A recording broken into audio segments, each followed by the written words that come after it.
Welcome to the Inspired Living with Autoimmunity podcast, the podcast for high achievers who want to stay sharp, focused, and full of energy despite their diagnosis. With your host, National Board Certified Functional Medicine Health Coach, Julie Michelson, where Julie helps you take your power back from autoimmunity. And now here's your host, Julie Michelson.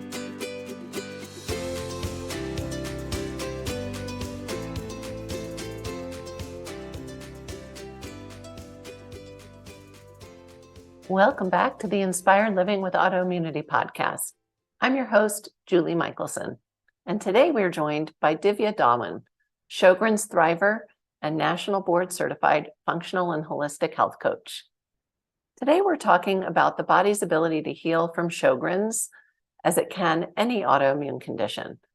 Our conversation explores the connection between stress and autoimmunity, and Divya shares her approach to helping clients reverse their symptoms.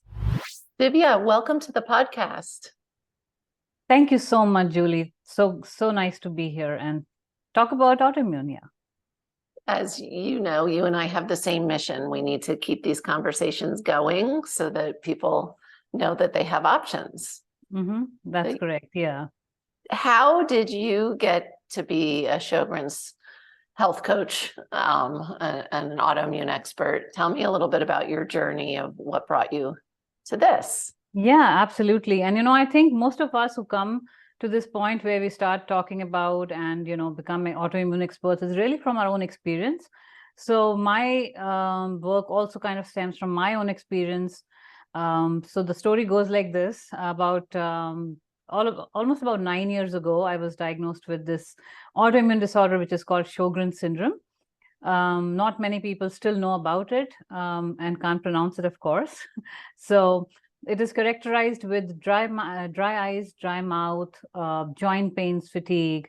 And of course, there's a lot of intertwining of other autoimmune disorders with it. So I've rarely seen people with just one autoimmune disorder, because if you have one autoimmune disorder, the probability of you getting some other autoimmune disorder sort of increases by 80%. That's just how it is. So these are the typical symptoms of Sjogren syndrome. I was diagnosed with these symptoms about 9 years ago. For me, the main challenges were at that time was very bad joint pains and stiffness in the body. So even the muscles were stiff at that point. And I was completely debilitated. I could not move, could not sit down, could not stand up. If I've, closed my fist, I can't open it up. And if I have my fist open, I can't close it. I mean, I'm just saying this so that I can give some idea of what the stiffness was like for me. So I was completely debilitated. And I was going from doctors to doctors, of course, because I was not able to find a doctor who could give me a diagnosis. I had all kinds of scary diagnoses in the beginning, of course, which are not true. Like, you might have some kind of cancer. This could be ankylosing spondylitis. This could be, something else. And I was scared to death by many doctors, unfortunately, who did not know how to diagnose me. But then I did find finally a rheumatologist who was able to diagnose me and using blood test and Sjogren's antibodies. And I was found positive for it. And that was kind of a moment when I was like, oh, finally we found out what it is. But then when I asked my doctor, okay, now what? So now what's the treatment plan? Because I was all excited and I was like, okay, now I've got a path to healing. And now, I can finally get back to normal from here on.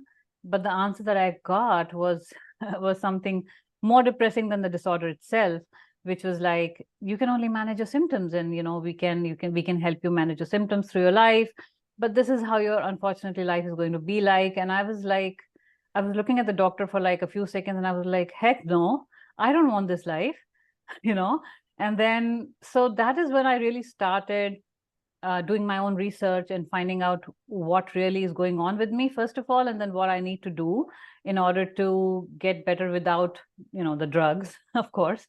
So I was initially put on, the medications, the initial medications, which is the steroids and the Plaquenil and all that. But with the research that I did, with the lifestyle changes that I made, with all the different things that I did, within a year, I was off medication and I had no symptoms. So I was still seropositive. So, Right. but I had absolutely no symptom. And the doctor said, you know what, you don't even need to come to me. You're fine now. So that's where my story starts. And that's where I started seeing a theme sort of repeating itself all the time. So I was meeting friends, I was meeting strangers who were like, we have autoimmune disease, but we have been told that we cannot heal ourselves. And that kind of just sort of triggered this thing in me that if I could, come to this stage where I don't have any problem in my body right now, then I can help people, because people need to know that there's a way, and that there is this light at the end of the path. Even if they're told there's no cure, we are still able to heal our bodies. Yes. So Amen. that's my story. Amazing. And you had a history of autoimmunity in your family as well, correct? Yes, that is true. Yes. So my mom has chronic rheumatoid arthritis, but she's also a huge inspiration for me because she was at that point in her life when I was like in my 9th grade, so I was pretty young, where because of the rheumatoid arthritis, her fingers started deforming. And all these patients with rheumatoid arthritis, when they start getting these deformations in their fingers or their joints, they're told that this cannot be reversed. But guess what? My mom used Ayurvedic medication to finally get better. Yes, look at you, right? So that's what happened to my mom. She is a chronic rheumatoid arthritis patient. She sometimes even today gets some pains, but she's able to manage it so well with the help of Ayurvedic medication and lifestyle changes and all those stuff, that her deformed finger came back to normal. So that was a huge miracle in front of me as a 9th grader. Amazing. Yeah. So you knew. Yeah.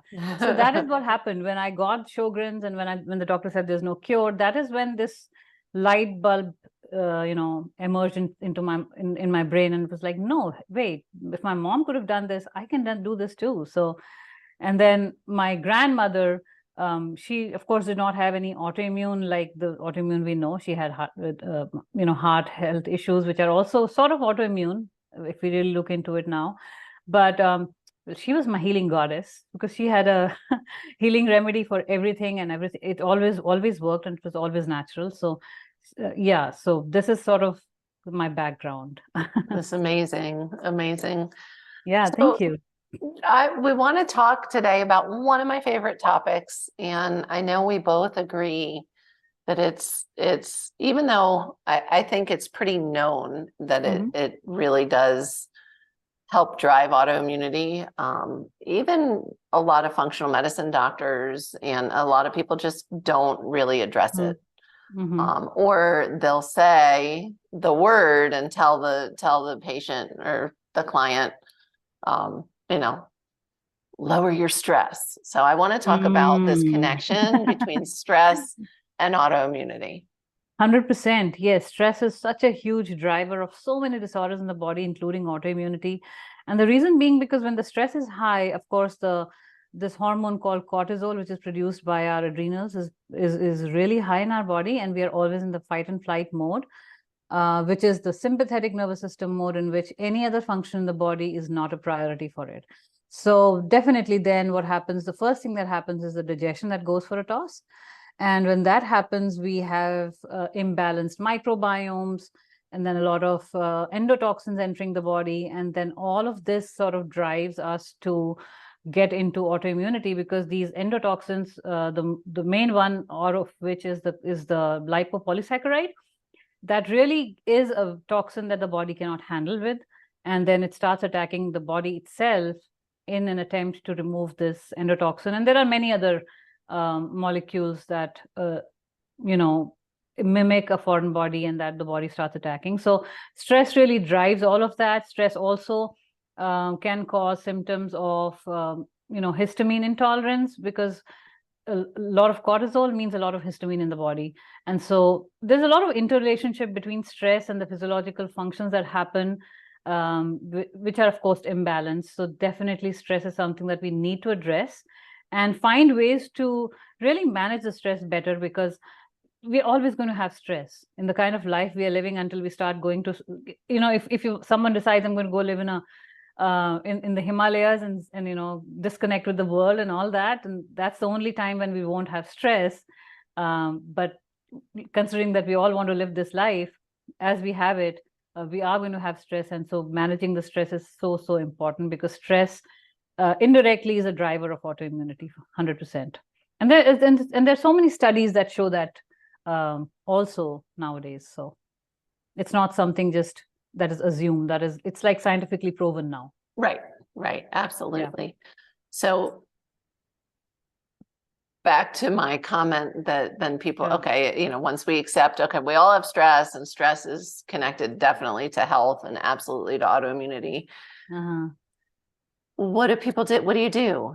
Because that's where I see even the doctors that are saying, oh, you need to manage your stress, and then people don't know how, right? Or where do they start? So if somebody's listening and they're like, okay, I know that's me, and whether I hear this all the time too, I'm not stressed. Yeah. So, and then they tell me about their life, and I'm like, well, now I'm stressed. So I love that you pointed out, you don't have to feel stressed out, right? If we're on this planet, we have chronic stress. Yeah. But what do you do? How do you support people in reducing their stress, or what is a step people can take, or where do they start? Yeah, definitely. So that is one thing I was going to say. Most people don't even feel that they are under stress. Yeah, it's true. So it's just their normal state. Right. That's the normal state. That's how they're functioning, and they think they're functioning fine. And so they feel that there's no stress at all. So if there's no stress, then how do we manage it, right? So the first step is really to recognize that you have stress. So small things like, for example, if this is not normal for you, that you go and grab a lot of carbs when you're not really hungry, but in between meals, you go and grab a lot of carbs. You have a habit of getting, maybe muffins, maybe a lot of coffee. All these things are signs of stress in the body. And our body has a way of communicating this so that we kind of reach out for these things that the body will get some relief, temporary relief from the stress with. So like sugar or caffeine, all these things give us like that temporary relief from the stress. Of course, they're not good in the long run. So if you're doing those things, you are stressed. Your body is stressed. So, recognizing that is so important. Which is amazing. Yeah. So, okay. So step one, recognizing, noticing. Right. Yeah. Right away when I hear all the time, I think people think that managing stress means that they're supposed to try to eliminate the stress in their life. And I do have people do an inventory. Often we keep stressors that we don't have to, just because we're not thinking about it. But there are plenty of stressors day to day that we can't eliminate. So what do you, when you work with your clients, what do you have people do? Yeah, so stress can be of so many forms for the body. For example, when you are reaching out for sugar and caffeine, there is some nutritional deficiencies in your body that your body is trying to fill in for. So in that case, of course, be conscious of the fact that you're reaching out for such foods which are not serving you, and then reach out for foods which are actually going to give you some nutrition, which means that go for some nuts which have some good fat and minerals in it, along with some cheese, so that your glycemic index doesn't go up. So kind of and that's just a small example, but really eating more nutrition dense food instead of reaching out for sugar and caffeine and other things which are not good for the body. And so first of all, giving the nutrition to the body. So that's addressing the nutritional stress that is happening in our bodies. As far as the mental stress is concerned, the one of the most effective ways that I've found to relieve stress is, time in every 1.5 to 2 hours, just time, put it in your Apple Watch or whatever watch you use, that, an alarm to sit down and just be with yourself and breathe, deep breathing for just like 10 counts, 15 counts to begin with. That itself, gives the body the sign that, everything is fine and I don't have to be worried, because, the breath is a very important thing and it's very, very overlooked.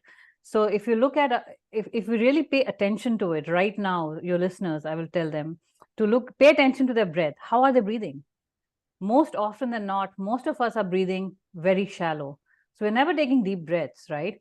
And that shallow breathing is really a signal to the mind from the body that there is some sort of stress or some sort of threat for us around us. But when we sort of just be with ourselves and calm down our mind and not think about anything for a few, count of like 10 or 15. I'm not asking for like a, 1 hour or something. That's not doable if you haven't done it ever.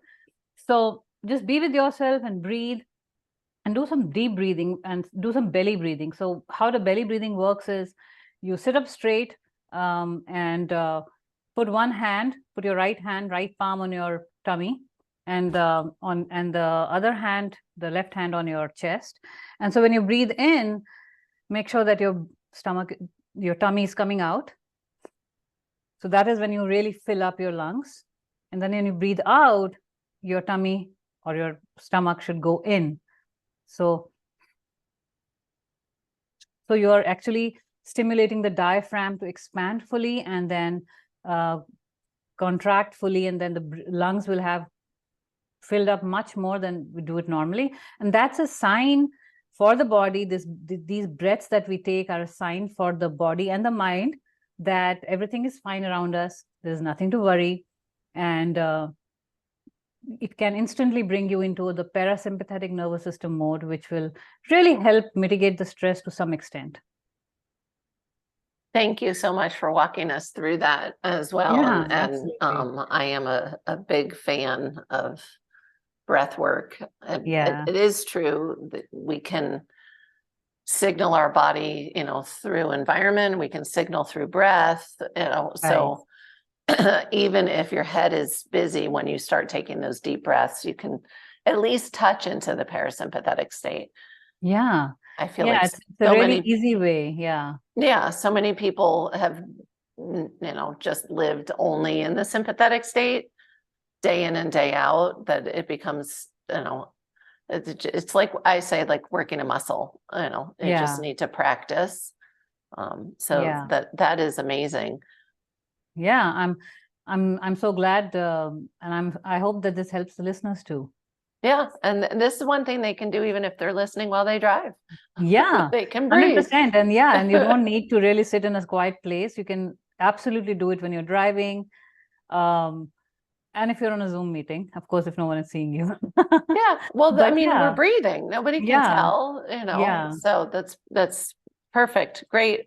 It's one of my favorite tools. 100%. Yeah, it is so important and almost always overlooked. In fact, if someone wants to go deeper into, for those people who want to go deeper into breathing and this is something that really chimes with them, then they can find out more pranayams, which are there on the YouTube, which are different techniques of breathing, and that also bring the two lobes of brain in balance. So there are many on internet. You can really just explore and find out. I'm not going to go deeper into that right now. Well, and it is true. We have access to so many resources now. Yeah. That's a great thing. Yeah. So we absolutely live in a great times, of course. Yeah. Yeah. I'm just curious. I often think of, you mentioned, often when there's one autoimmune diagnosis, if there's not more than one, there soon will be. If you don't make changes. And so I so often will see Sjogren's as a secondary or even tertiary diagnosis. But that's your initial diagnosis. And I know that this is your specialty. As you mentioned, it's still, I think, kind of an under-discussed autoimmune condition. 100%. How do you work with people? I know you're coaching as well. So how do people work with you, and what does that look like? I guess also, like, what's the benefit? Like, what's the difference between working with you or just picking up a book? Yeah, picking up a book is fine because, it's good too, but then of course you will implement those steps in probably like a year or maybe like 2 years or 3 years, depends on how effective you are in kind of implementing all those things. And then when you work with me, when clients work with me, what they find is that within like 4 weeks, they start seeing the difference in their health. They do not have dry eyes, or they do not have dry eyes that they used to have, and they come to me. The joint pains, they also get a lot of relief from that. In fact, there's a spiritual component to the health coaching that I also do. And when I say spiritual, it means spiritual, not religious, just to be clear, which means that we also work on finding the deeper connection between the universe, between God, between that higher power in ourselves. And that connection is missing these days. And that is also the cause of a lot of disorders and diseases happening inside of us. So we really work on the mindset. When I work with my clients, I work on the mindset. We work on the nutrition, because that is also a huge stress factor for the body, right? So we work on the nutrition with them. We work on the stress management with them. We also give them tools like natural supplements and natural relief from how to get natural relief from dryness of eyes and mouth and nose, and of course joint pains as well, and fatigue also. So all of that together within 4 weeks is a huge thing to be able to achieve, and to start getting relief from the Sjogrens and the dryness and the joint pains and all of those symptoms, and start feeling that you have some control over your body and your disorder as well, which otherwise all of the clients that come to me are like, I've been told there's no cure, so how do you claim you can do it? But the fact is we can do it. I love that. It's so true. I say my approach to healing when I first started my healing journey was like throwing spaghetti at the wall. I would listen to a podcast, try something, read a book, and it obviously over time it worked, but it took years, which is why I think having coaches to pull it all together can help it's really to fast track. Yeah, I'm sorry, but that's really to fast track your healing journey, because you will get there, but then how fast you want to get there is what you really want to think about. Yeah, and that's where the coaches come in, of course. I love that. And so currently, are you working one-on-one? You have programs? What is? Yeah, I'm currently working one-on-one, because that is the way I can really give complete attention to my clients.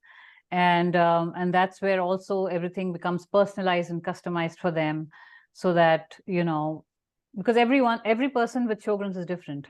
And so if I make one program for everyone, that is not going to work. So it's customized, it's personalized, and it's one-on-one, of course. Got that. I love it. And I know we touched on in the beginning, and you just mentioned the dry eyes again. For people listening that, either don't have a diagnosis or and they're wondering, wow, I wonder, if Sjogren's fits my box as well. Is there an order to the symptoms? Is it, or is it that kind of, if they're experiencing the dry eye, dry mouth, along with other, what I think of as autoimmune symptoms, kind of pain, fatigue, that's when they should wonder? Yeah. So I on a daily basis, I talk to so many women who reach out to me, and they're like, I have the dry eyes, I have the dry mouth. It's been like 10 years now, but I don't have the diagnosis. So what I really want your listeners to think about is, what do they really care about? Do they care about the diagnosis, or do they care about their own health and healing? Because if there are those symptoms, it definitely means something is going on in the body, and it is brewing inside of you. So you might get the diagnosis like 10 years from now, because that is how the nature of diagnosis is. You might get it like 1 year from now. But then if you keep waiting, and it is a systemic disorder. Most of the autoimmune disorders are systemic. So Sjogren's definitely is. So do you want that to happen in your body, or do you want the body to start healing, start going to the direction that you want it to, rather than it going to the other direction and then getting into the whole healing process, and then doing your research and doing all that? Because it's painful. It's painful to have an autoimmune disorder. It's painful to have Sjogren's, and it's not fun. And so my advice is, even if you do not have a diagnosis, and if you have the symptoms, there is something brewing inside you. So start taking action now. I love that. And I completely agree. When by the time you reach dry eye, it's a sign of systemic inflammation. Forget the diagnosis. Like let's get to the root causes of what's driving that inflammation and turn it around. 100%. And then this inflammation also takes a lot of years to actually set in. So when you're actually seeing those dry eyes show up, that means that there's already something setting inside your body that you need to take care of. So don't wait, start taking action. I love that. Don't Yeah. wait. Yeah, why not 100%, avoid? Yeah, let's just avoid the turn it around now, which is brilliant. I wish that I had those examples that you had and said, no way when I was diagnosed. But it just goes to show it really doesn't matter whether you don't have a diagnosis, you're newly diagnosed, you're 11 years into decline like I was. It's never too late, and it's also never too early. 100%, that's true. So for me, my inspiration was my mom, so I knew that I could do that. But there are many other people who can do it even after 10 years of being, into an autoimmune disorder. It might be slow, but then the body is designed to self-heal. So it will still do the healing. So the healing will happen. You just have to start, and you have to have that mindset that, yes, my body can heal, because that is when the healing will start inside of us. And, quickly, I'll just talk about the placebo effect, which is so undermined in the entire medical community and in the entire scientific community as well. But my question is to everyone, if our mind has the capability of healing the body just by thinking that this something that we're taking can heal us, then why not just use the capability of the mind instead of the drugs and the medication? Yeah, right. I love that. So that's so simple, but we really think about that. Yeah, and mindset is so important to healing. It really is. It's 100%. amazing. So you've already given us lots of really effective tidbits, but listeners know I always ask at the end for one step listeners can take starting today to improve their health. Yeah, the one step is, I'll give you two steps actually. So one is get into any mindfulness practice that you like. It can be, like a qigong or like a yoga or what is that other thing? I keep forgetting the name.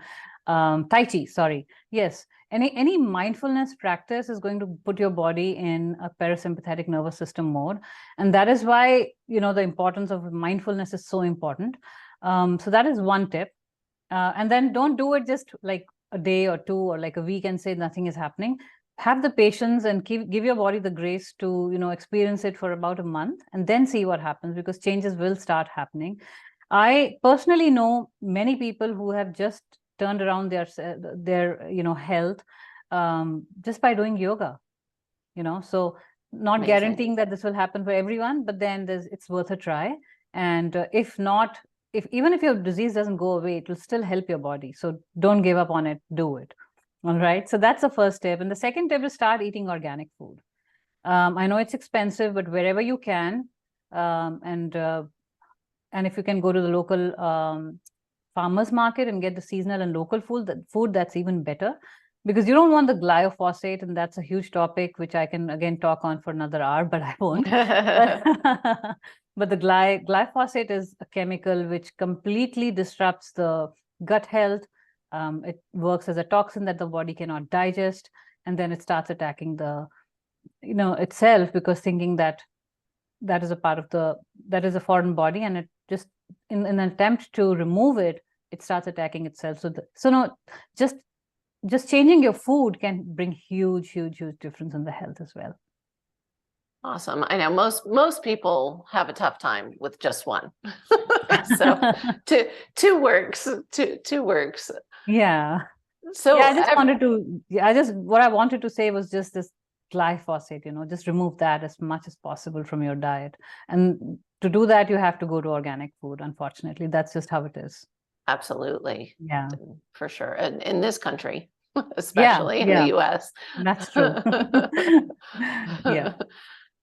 So before we wrap up, for people that listen on the go, where is the best place for them to find you? So I am on Instagram. My handle is Divya_Dhawan_Sjogren's_coach. That's a long handle. I'm also on Facebook and LinkedIn. You can just type Divya Dhawan and you'll find me. And other than that, if your listeners are interested in getting a free complimentary health consultation call with me, then that they can also do that using the links in the bio in Facebook, Instagram, or LinkedIn. Or they can go to my website, which is www.sjogrensolution.com. So it's Perfect. Sjogrens with an S and then solutions. Sjogrensolution.com. Yeah, and I'll be happy to help them. Wonderful. Divya, thank you so much. You have given us amazing gold today. Thank you so much. It was such a pleasure talking to you, and raising that awareness that our body has the capability to heal. It absolutely does. Yeah. For All right. everyone listening, remember you can get the show notes and transcripts by visiting inspiredliving.show. I hope you had a great time and enjoyed this episode as much as I did. I'll see you next week. Thank you for listening to Julie Michelson's Inspired Living with Autoimmunity. Did you enjoy this episode? Please like, share, and subscribe wherever you listen to podcasts. If you'd like to get a transcript of this and every other episode, just head on over to inspiredliving.show or click on the link in this episode's description.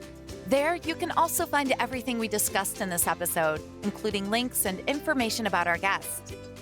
You can even send in your questions to be answered by Julie in a future episode. That's inspiredliving.show. Until next time, this is Julie Michelson's Inspired Living with Autoimmunity podcast, helping you take your power back.